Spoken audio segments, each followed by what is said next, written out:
I originally was going to have a little break in between Ted's talk, and then I was going to close with a brief 10 minutes. But if everybody's feeling vigorous, okay, maybe we better take a break. No, you feeling all right? You doing okay? Words to sleep by. I think that's what the program says. So I'm just going to close our wonderful evening of fellowship with a few words of wisdom from my book. What do you know? I tell you what, I don't think humility, is that one of the fruits of the Spirit? No, it's not. Yeah, he's going through them. I can see you running through them in your mind. Where's your watch? It's not blinding me up here not anymore. I think this is a relaxing thought. And I bring this out in the book in a section called When Were We Justified? For Christ, this is Romans 5, verse 6. For Christ, while we are still infirm, that's even better, still in accord with the era, for the sake of the irreverent died. Christ died while we are still infirm. That's how we can be free from sin while engaged in our weakness, whatever your weakness may be. Be free from sin while engaged in your weakness. We all want to get rid of our weaknesses. We wish we could get rid of the bad habits. But there's some bad habits I'm convinced that God still wants us to have. And that's a radical thought, but I'm convinced that we're to be kept weak and we're to become cognizant of at all times that our strength is of Him. Therefore, He pours His treasure in earthen vessels. And so God works the good and evil in our lives. But this verse is telling us that lest there come some time in my life where, okay, I was kind of a mediocre person before I was a believer. Now, Christ has given me His Spirit, and it's true, when the Spirit of God is on us, we start to behave better. We start to do things that we didn't do before that are pleasing to God. All these things Ted mentioned. But lest you come to think sometime in your walk that you are suddenly worthy of this salvation, that, yeah, I can see why God chose me, I guess. You know, I'm better than, I'm better than these people, the rabble out here. I can kind of see where I'm a little. Lest you think that, he inspired the Apostle Paul to write Romans 5:6.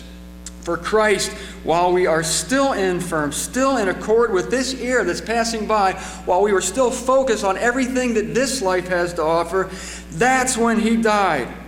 That's when He died. When you were at your worst. And I want to share an anecdote in the closing minutes here that I put in this book. Imagine this.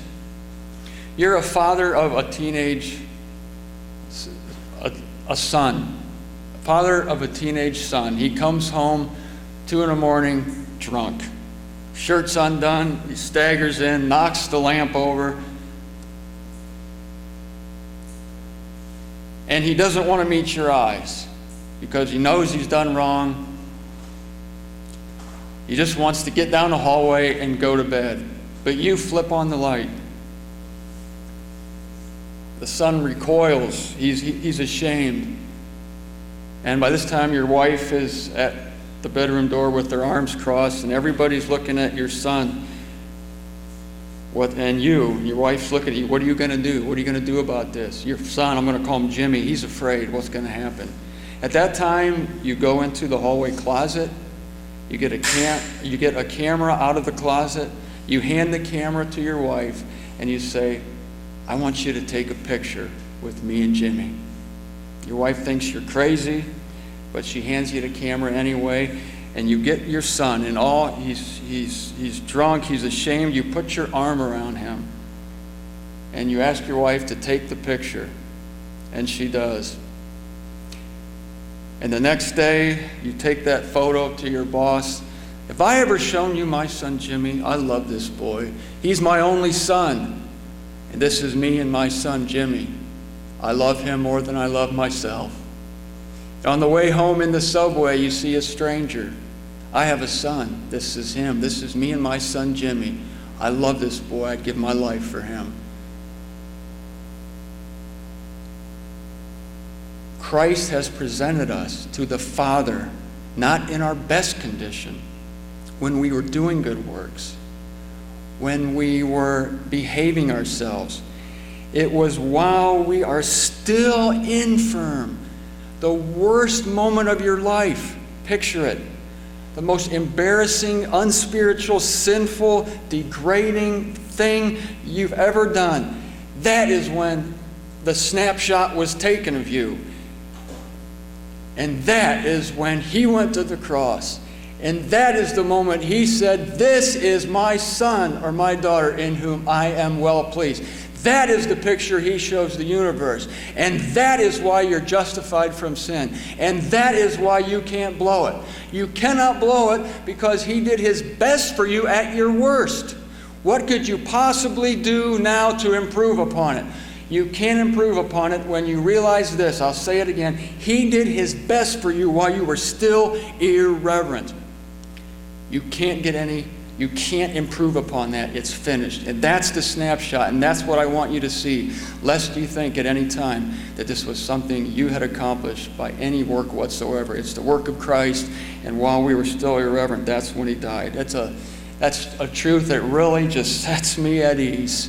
It gives me such a wide place to walk. It makes me breathe easier. And the paradox is that by being able to relax in this way, by not being so religious and uptight and upset and worried, these people there comes the day when they crack. And I talk about this in the book. Religious people are falling to the left and to the right, and the preacher's kids go crazy, and they dye their hair green and get a fast car and have babies out of wedlock because of the religious pressure. And the paradox is that by realizing that there is nothing we did to get into this great calling, and realize there's nothing you can do to get out of it, the paradox is that by realizing that, you begin to want to serve such a God that will do so much for you, and you are such a rat. You'll want to serve him. You don't have to. You'll want to because he did his best for you at your worst. Take that to bed with you tonight. And we will see you tomorrow morning, God willing, at 9 a.m. Thank you all very much.